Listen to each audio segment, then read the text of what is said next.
All right, good morning, everyone. Good morning, yeah. I'm going to start. Can you guys hear me? Yes? Awesome. It's such a privilege to be here in such a beautiful place. I'm going to start talking about my house. About 10 years ago, I decided to build a house from a piece of land, right? So this is actually a picture of my house under the construction back then.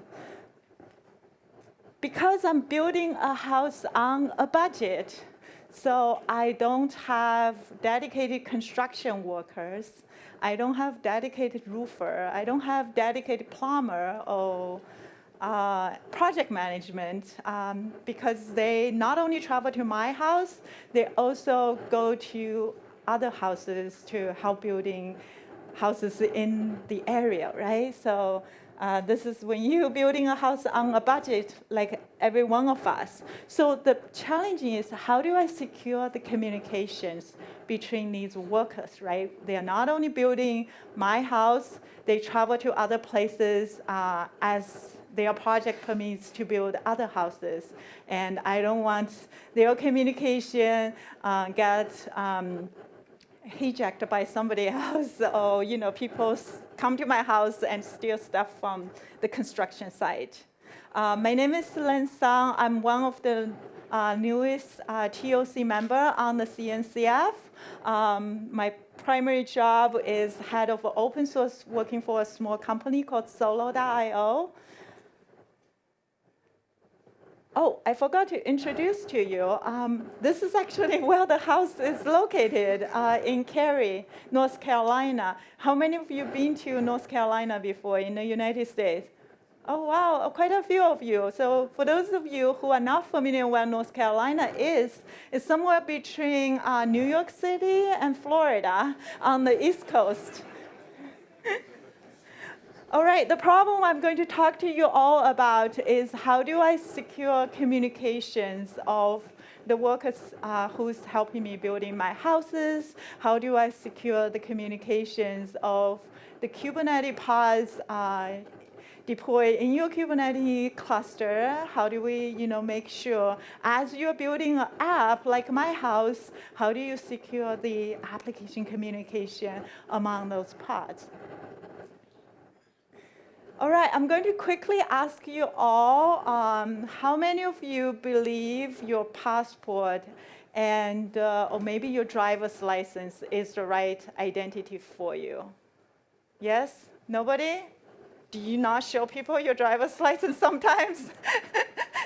How many of you believe maybe like a label on you or a badge, a conference badge, maybe it's a proper identification for you? I guess it's some factor, right? But I can take your badge and pretend to be you. How many of you believe secure communication among your pods using plain text is sufficient? All right, nobody? And how many of you believe parameter-based network security is sufficient where you maybe just secure the cluster of your Kubernetes and everything else is fine, whatever going on is fine? All right, not many people. Awesome. So I assume all of you have a passport, right? So you don't go to, do you guys go to post office to get your passport here in Switzerland? Yes? Yes? All right, so that's same as US, right? So when I go to the post office, get my passport, I don't just ask for a passport, right? Because if I ask for a passport, they're not gonna give me, right, based on how I look.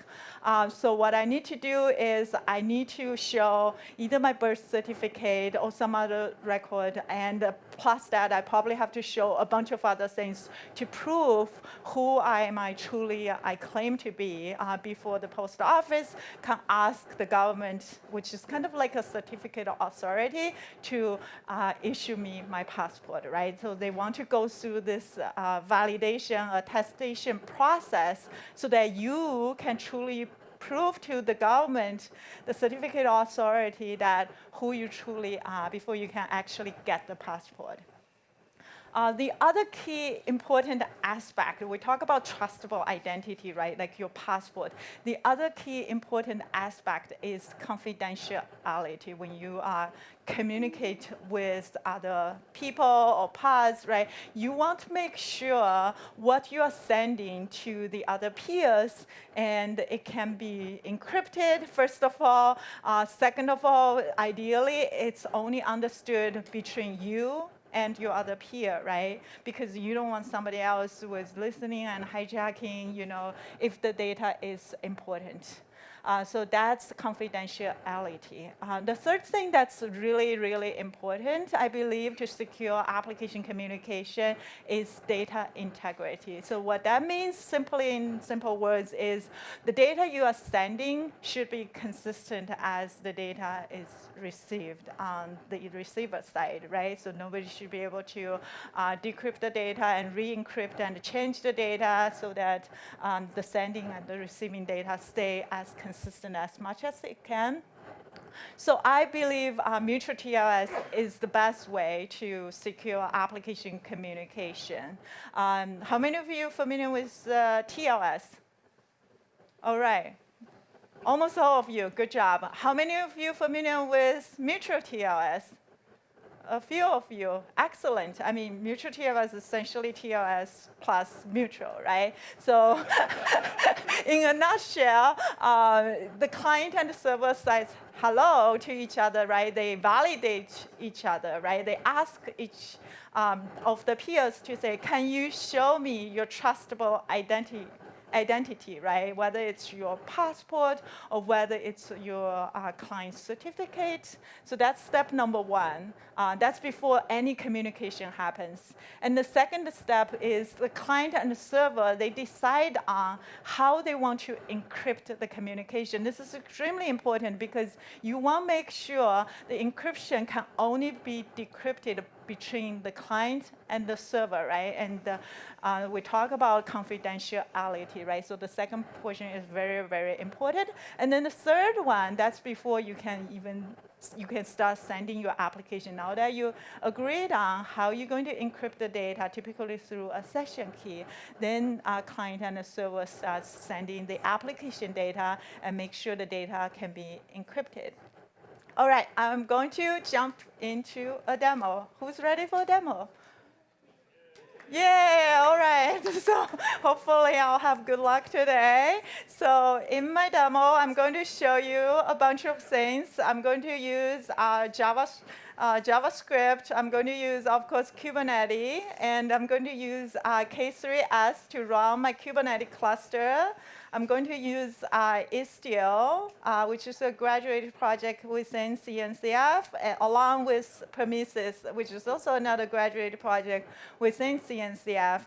And also Kayali. I'm not sure if you all know what Kayali is. It's a Red Hat-sponsored open source project that allow you to visualize what's going on with your pods to kind of a dashboard. I'm going to also show you K9s, which provides a simple UI for my Kubernetes cluster.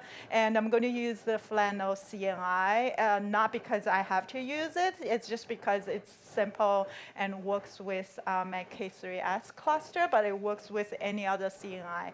Also, I'm going to show you Spiffy as the identity format. With that, let's jump into the demo. All right, so this is my project. We're going to start really, really simple. We're going to start with a simple client and server. So I have a client.yaml file, which you all should recognize how simple it is. Essentially, it has a client service account. It has a client as a service. It has also a deployment using a name client. And essentially, I'm not writing any code because for the container for the deployment, I'm pretty much using the cur image. How many of you used cur image before? All right, many of you, right? Essentially allows me to send a curl command out of the container. So to keep it simple, I'm just going to have one replica. So that's client and server. Everybody knows how to do that. I also have a simple server.yaml file. Let's look at the code really quickly. It's also very, very simple because the goal is to keep it very simple. So essentially, in the server.js file, I created a server and listen on HTTP. And when the client sends a request, I'm going to say, hello, Swiss Cloud Native Day. And it's listening on port 3000. And I also have a simple Docker file, kind of package the server as a Docker image so that I can potentially use the Docker image in my server.yaml file. The server.yaml file is very, very simple. So it has a server service account. It has a server as a service. And it also have a deployment and specify it's listening on port 3000 with the simple server images I built. It's also listening to port 3000 on the service, by the way. So just keep it simple. All right, I may need some of your help. So if I type anything wrong, please correct me. This is a live demo, so I try not to copy and paste to make it fun. Please help me if I actually did anything wrong. So what I'm going to do first is, sorry, I'm clicking on this a little bit. Sorry, my screen is formatting a little bit odd. Let me make sure.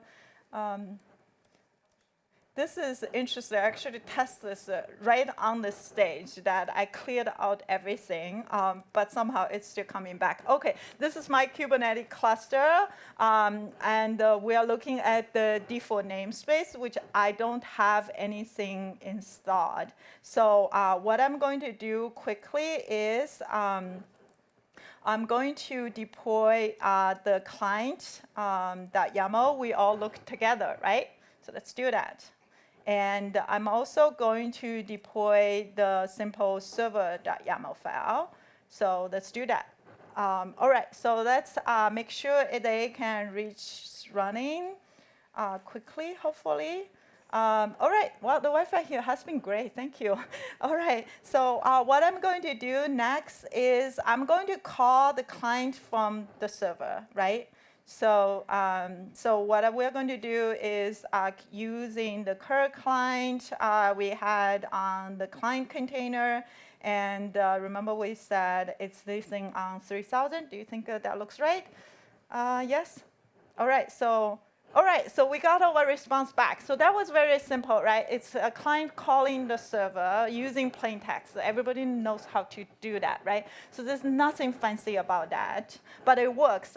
So the next thing I want to talk to you all about is we talk about the best way to secure application communication is using mTLS. So I was scratching my head on how do I do it using mTLS for my application. So the way I end up with, which I think is an interesting way, but I wouldn't say it's a great way, is I actually took some surgery of my client and a little bit surgery of my server. So let's look through the code quickly. So for the client, I can still using the curl images, but I can't using the curl images anymore. The reason is I need to have the client be able to have the certificates of the client and also have the key of the client. And also because I'm not running a real CA in my environment, I actually also need to understand, the client needs to understand the server certificate to kind of validate the server claim who they truly are. So I kind of built this very simple Docker file to kind of including these client cert and key and certificates and server certificate in the Docker file. By the way, I forgot to mention, I'm using the most simple way to create the client and the server key and certificate file using OpenSSL. How many of you used OpenSSL before? All right, many of you, so that needs no explanation. So basically, I can run this command, generate self-signed keys and certificates for my client, and I also did it for my server, and I keep the expiration dates for 365 days, so I don't have to keep regenerate them. But you could argue maybe 365 is not as secure as it should be. All right, so we have our client. We reviewed the client file for manual mutual TLS together. Let's take a look at the changes on the server side. So for the server side, I'm going to actually make a little bit code change. So the first thing I need to do is actually I need to make sure it's accepting HTTPS requests, right? Remember before we were creating a server based on HTTP. Now we're creating a server based on HTTPS. And I'm also passing a bunch of options when I create the server. And these options are the server's key file, the server's certificate, and also using the client certificate as the CA, like as I mentioned, because I don't have a real CA, so that's how the server can validate the client. All right, so we also have a simple Docker file, which essentially packages everything, and including the certificates, and and the run npm start at the end. Let's review how I'm going to deploy that into Kubernetes. So it's the mutual TLS client is very, very simple. It's same as the other file, except that I'm using the images I'm building. Remember I talked about I have to take a little bit surgery on the client. The mutual TLS server is also very, very simple as the simple server.yaml.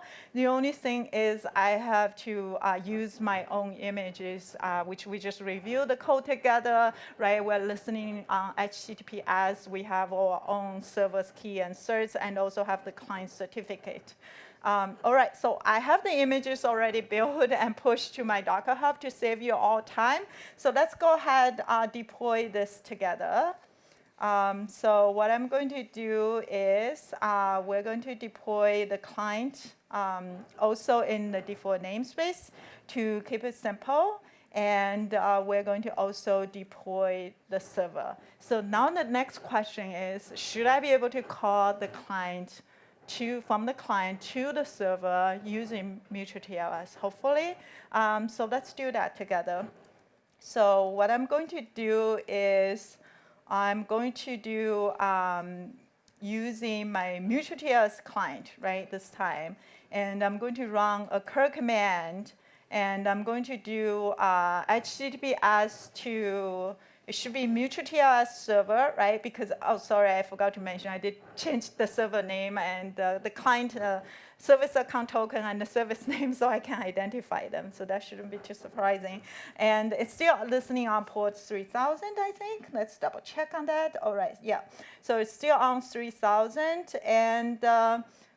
And obviously, that's probably not going to work, yeah, because it's going to ask for certificates, right? So we're going to say the CA cert, which I think in this case is the server certificate, right? And we're going to say the client certificate is the client certificate. And we're going to also say what else is needed. Let me think. CA cert, client cert, and there is a key, right? Thank you. So we also need client key. It's not necessary. It's not actually sending the private key over the curl command, but it does need to specify a key here. And there's also a passcode I use when I generate the key. So I'm going to specify that as well. Does that look right? Hopefully? Yes? All right, let's try it. All right, it did work. OK. I was a little bit worried because there's so many parameters. Oh, thank you all for actually letting me know using the key parameter. All right, so I actually got that working. It was a little bit painful, right? I had to take a surgery on my client. I had to rebuild the image, push to Docker Hub. I also have to modify the code on the server. I have to, push another image, build it, push it, and I got it working. But this is not secure, right? Because I'm actually sending my key file in my Docker Docker file, right? Docker images had my private key. I mean, that's like the most security in a sense, right? So let's think out how do we actually do it in a different way, right? One thing I want to quickly mention, looking at my cluster here, is I do have some other software installed, but we're not using any of them. So if I go to K9S, if I can jump there, all right, and if I'm viewing the entire namespaces in my cluster, you can see we still have our default namespace, which we worked on together, right? I also have Istio ambient installed, which is the new mesh without sidecar. How many of you heard about it? Istio ambient without sidecar.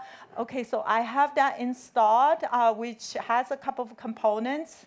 I also have Prometheus and Kayali also installed. Remember, we reviewed that together.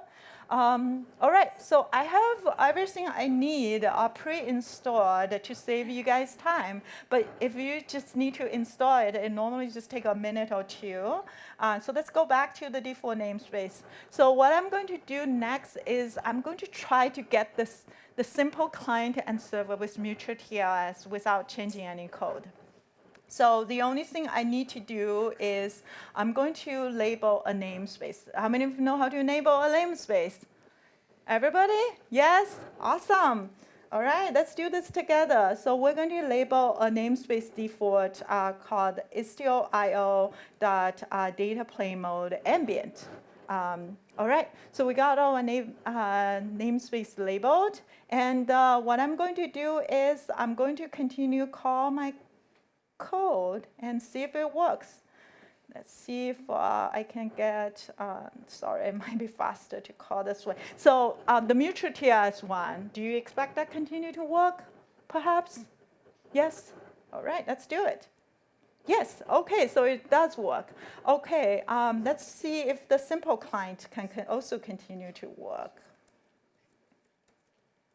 HTTP. All right, so let's run client to server on 3000. All right, that also works. So what I would expect to happen is we have mutual TLS for simple client to server. We have double mutual TLS from the mutual TLS client to the server. But let's show you it actually worked because you may not believe me. So I am going to do let me see if I can remember. Sorry, it's a long command. I probably have to cheat a little bit because I think I had some for loop I might be able to use. All right, so what I'm going to do is I'm going to send a loop in the command from mutual TLS client calling the mutual TLS server, right, using our key and certs we worked on together. So I'm going to just generate some traffic. And in the meanwhile, I'm also going to generate some traffic here from the simple client to the simple server, which we should also getting a bunch of results. So now let's take a look at some of our dashboard we have. Let me put this a little bit. All right, so what I'm going to do next is I'm going to start our Prometheus dashboard. How many of you use Prometheus on your daily job? Yes, awesome. Now that I have the default namespace in my mesh, by the way, I forgot to mention, there's no need to restart any of my application, right? The pods, you can see it was running 6 minutes ago, 11 minutes ago. That's all we worked together. There's no, you guys can see everything on my screen. So it's not like I went there and restarted anything. So we should be able to get some metrics on the TCP layer. So what I'm going to do is show you some of these metrics generated by Istio. Let's see, receive bytes, for instance. All right, so is the fonts big enough for folks in the back? Yes? Let me make it slightly bigger. All right. So let's take a look at the metrics, because metrics is very powerful. You can plug into any other things so that you can see right now, it's the connection security policy is mTLS in this case. And the client we're using is mTLS client to mTLS server. It also have the destination principal using SPIFFE identity format. The client also have a principal, which is a mTLS client, right? So this is the double mTLS I was talking to you about, right? Basically, the client and server is getting one through the mesh, and the client or server is also getting a mTLS through the application itself. The other thing I want to show you is the simple client and server. Hopefully we'll have one here quickly here. Okay, so like in this matrix particularly, you can see it's the simple client with also connection security policy with mTLS, and the destination principal is the server in the default namespace, right? So we got all the metrics without needing to do anything in the app or anything other than enable the namespace. The second thing I want to show you is we talk about Kayali. So let's take a look at how this get visualized in a dashboard. So let's jump into the traffic graph in Kayali. And what I like to do is I'm going to enable traffic animation and security. By the way, Kayali is just a dashboard, and it's built on top of Prometheus metrics. So if you know Prometheus metrics, and if you're fancy about building any cool UI, you can build something like Kayali yourself. But in this case, it does visualize what we have seen together, right? The work we did together from client to server, using mTLS, and also from the mTLS client to mTLS server using mTLS. And remember the principles that we look at together, it's also showing up here.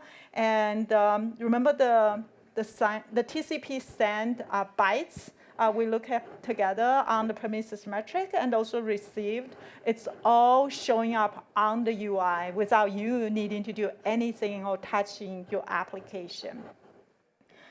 All right, so that's a quick demo.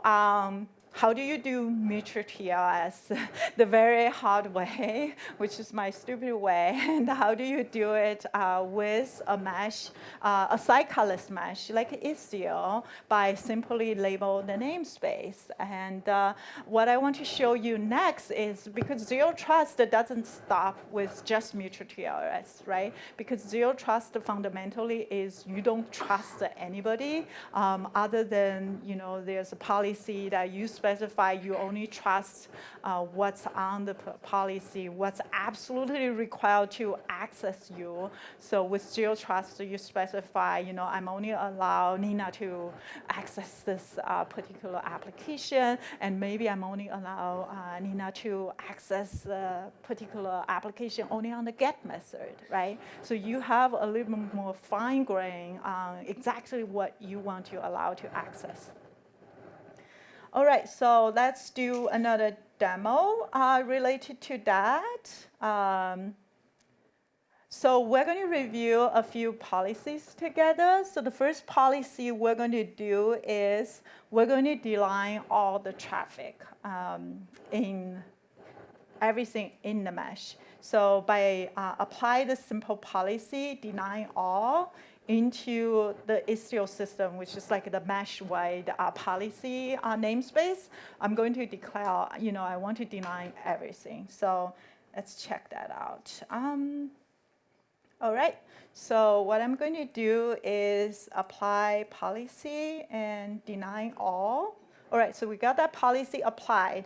So now if I actually want to call from client to server, do you expect that call to go through? All right, it failed. And what if I want to call from the mTLS client to the server? Do you expect it to go through? Yes? No? Because it's double encryption? Okay. All right, so it's it failed, right? So even though it's double encryption, the policy still works. All right, so the other thing we're going to do quickly is we are going to deploy a simple application called HTTP Bing. How many of you heard of that application? All right, a few of you. So for those of you who are not familiar, the application is a simple test application, whether you can test different methods, status code. So it's a pretty convenient test application. Sorry about that. As you know, I come from Vienna to here. All right, so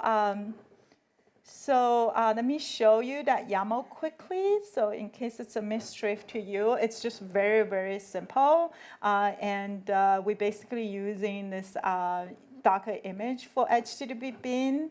And you know, it can accept different requests. So let me go ahead and deploy that.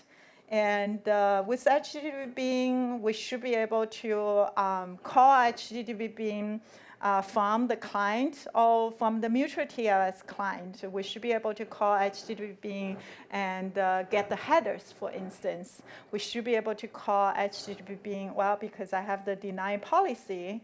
Let me delete that quickly. So we should be able to call HTTP bin different things. So let me show you how that works quickly before we move forward. So HTTP bin, and I think HTTP bin is on port 80. Is it on 8? Oh, okay, so it's on port 8000 because the container port is 8080. All right, so it's on 8000, and we should be able to call headers. All right, so that does work. We should also be able to call something else, like a status command. All right, so that works. And we should also be able to call it from mutual TLS client, because remember that client is the same as simple client. The only difference is to have the certificates, right, and the keys.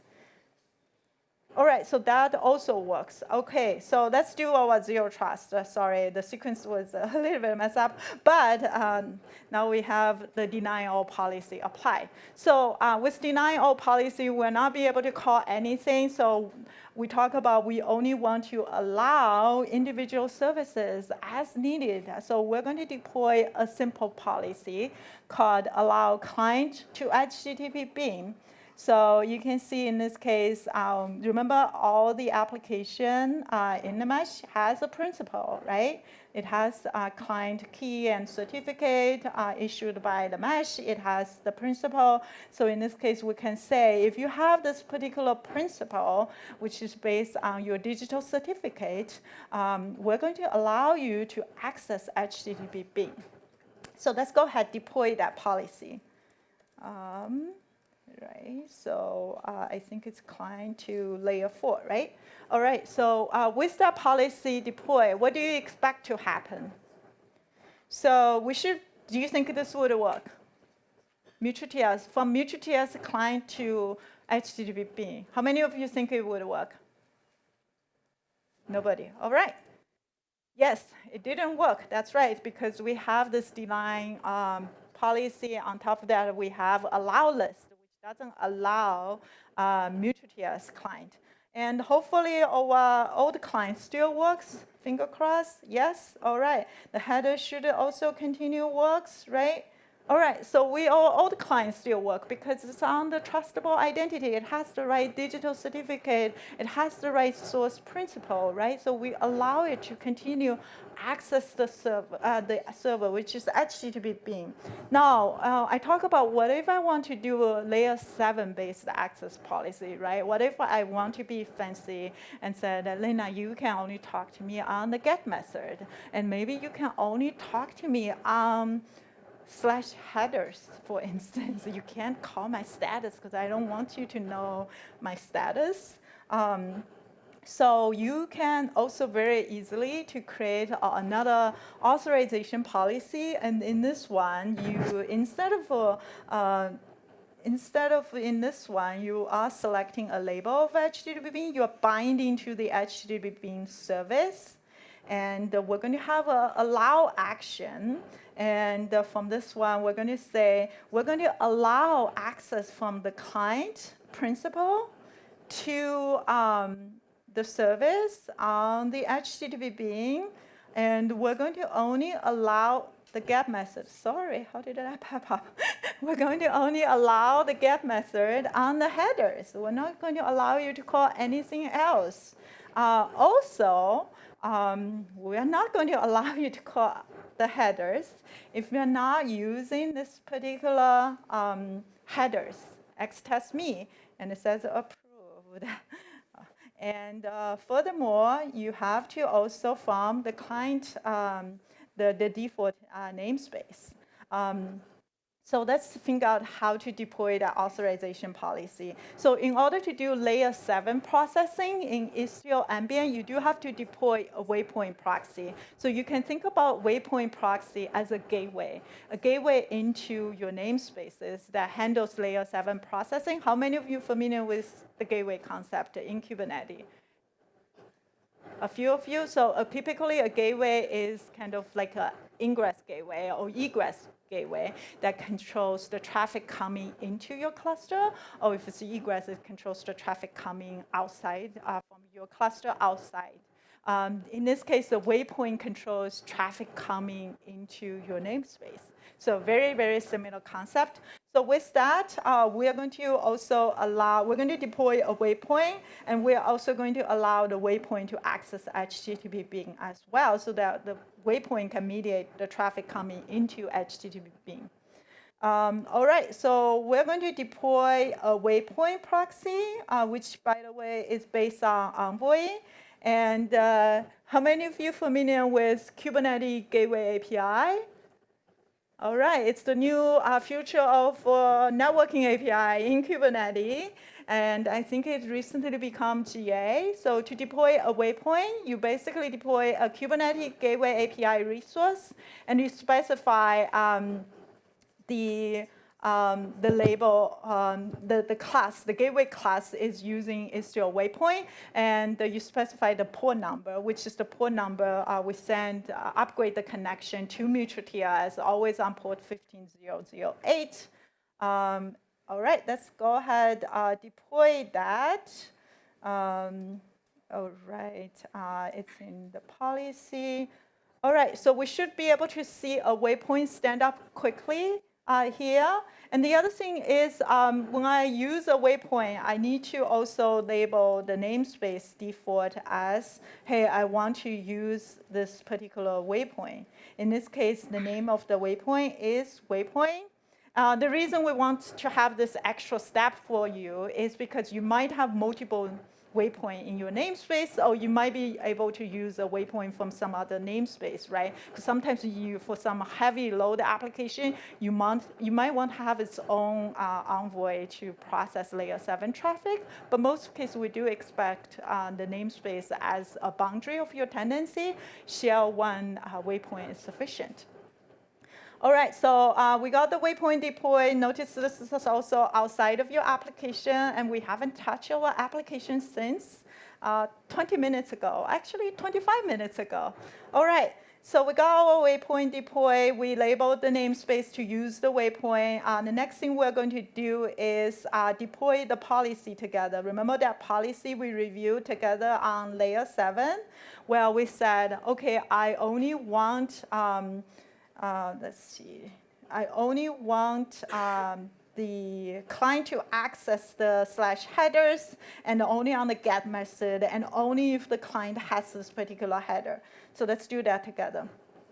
All right, so we got this policy deployed, and let's see if we can come up with this command together.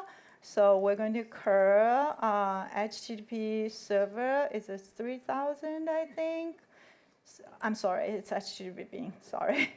So HTTP bean, I think it's 8,000, and we said it's headers. So let's see if the headers work. All right, access D-line, because we don't have the particular xprove me. What about status? Do you think status would work in this case? No? All right, so let's see how we can make it work. So let's see if we can do, is it X, approve, me?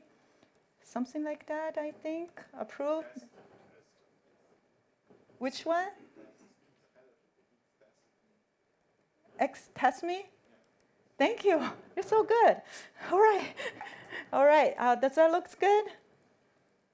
Hopefully. Yes.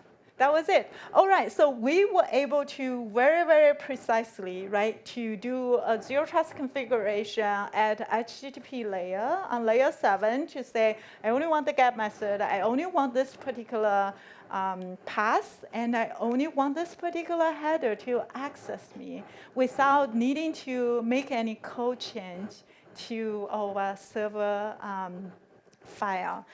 Imagine you would have to make code change to your server.js file, right? You would have to add a bunch of code, probably at least 30 lines code, which would be way more beyond I could live demo here. All right, so I think that kind of concluded my demo. Let me check on time quickly here. I do want to show you one last thing, which you guys are probably expecting. So this is actually the finished house. It took us like a year to build the house. Imagine it's very nice to not having sidecars as part of the construction building the house. And if you enjoy my demo today, you can scan the QR code and try some of the demo I have today on your own laptop in your own Kubernetes cluster. Also, I'm going to share with you a few resources if you are interested into learning like Kubernetes gateway, my demo environment, Istio ambient get started guide, and the architecture guide. With that, I think I'm ready to take any questions you guys may have.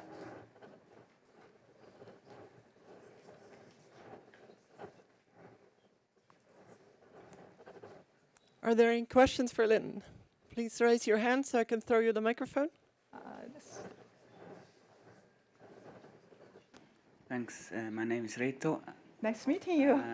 As an engineer, I'm actually liking to do quite a lot of stuff by my own. But as a software developer and service provider, I would like to have simplification. So is there a way to have one command doing all these network policies as I know it from Cloud Foundry, for example?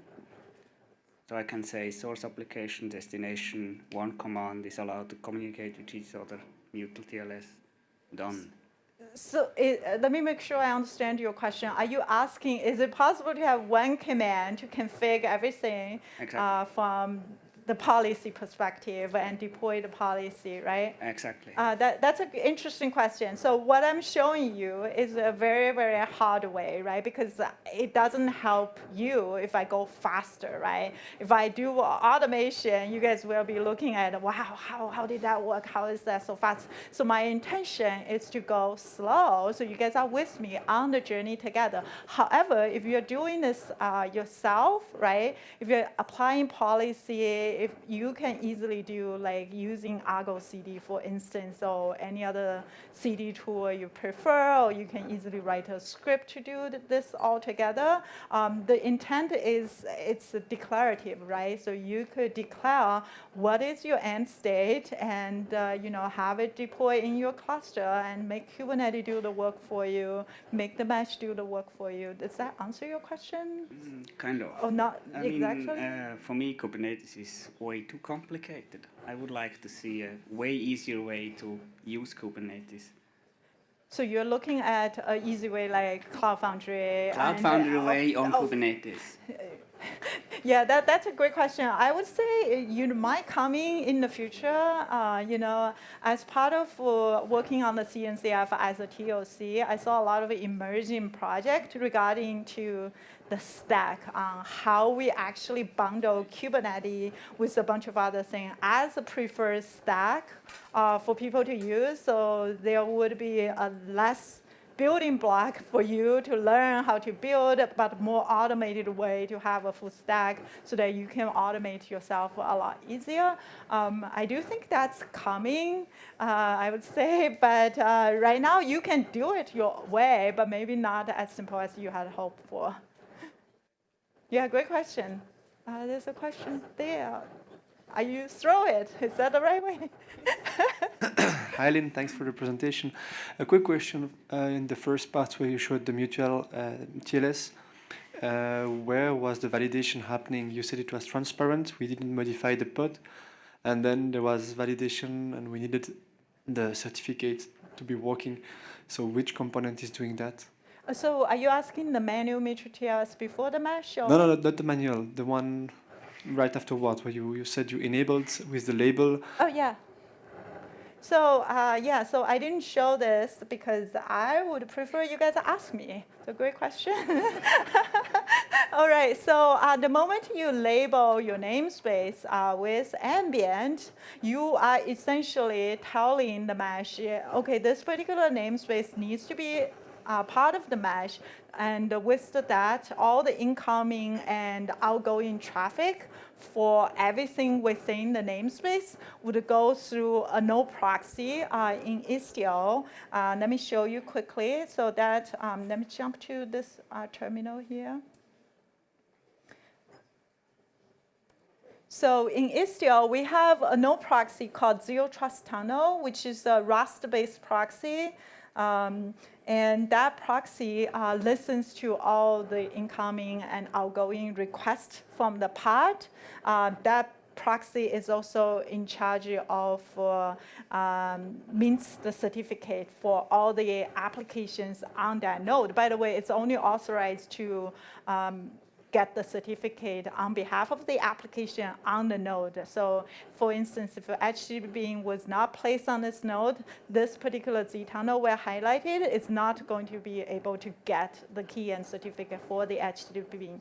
So essentially, there are components in Istio that configure traffic redirection to make sure all the incoming and outgoing traffic from the application pods on the node go through the Zero Trust Tunnel on that particular node, and the Zero Trust Tunnel would upgrade the connection to mTLS using the key and certificate. The Zero Trust Tunnel talk to a CA to obtain the key and certificate. In my case, I was using self-signed key and certs generated by Istio, which is our control plane, as the CA, but you could potentially plug in your own CA. Like we recently added an integration for Certification Manager, which supports a bunch of other CA. Spell integration is also in the work. Does that answer your question? Yeah, perfectly. And then just a quick follow-up question. Does that mean that the Istio CNI is mandatory, or? That's a great question. Yes, so in ambient mode, the Istio CNI component is also deployed on the node. This component would be configuring the traffic redirection. It would be mandatory for ambient. In the sidecar mode, Istio CNI is recommended, but you don't have to use it. But we do recommend people to use it because it saves you from requiring more privilege to deploy your application. Yes. And would that Istio CNI be compatible with another CNI such as Cilium? Yes. So in my case, it's using Flannel. The Istio CNI we have is fully compatible because it's not a true CNI. So it's fully compatible with Cilium, with Calico, with EKS. The CNI, I think it's ENI. So we did a bunch of testing on all the clouds, 3 major cloud providers, and it all works. Yeah, so the architecture is designed to be CNI agnostic. Good question. Really good, thanks. We have time for one more question.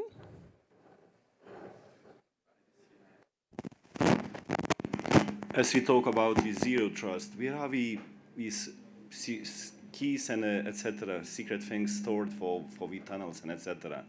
Are we like secrets available for cluster admins, or can you plug in some HSMs or some more secure devices? Yeah, that's a great question. So right now, the key and certificates are stored in memory.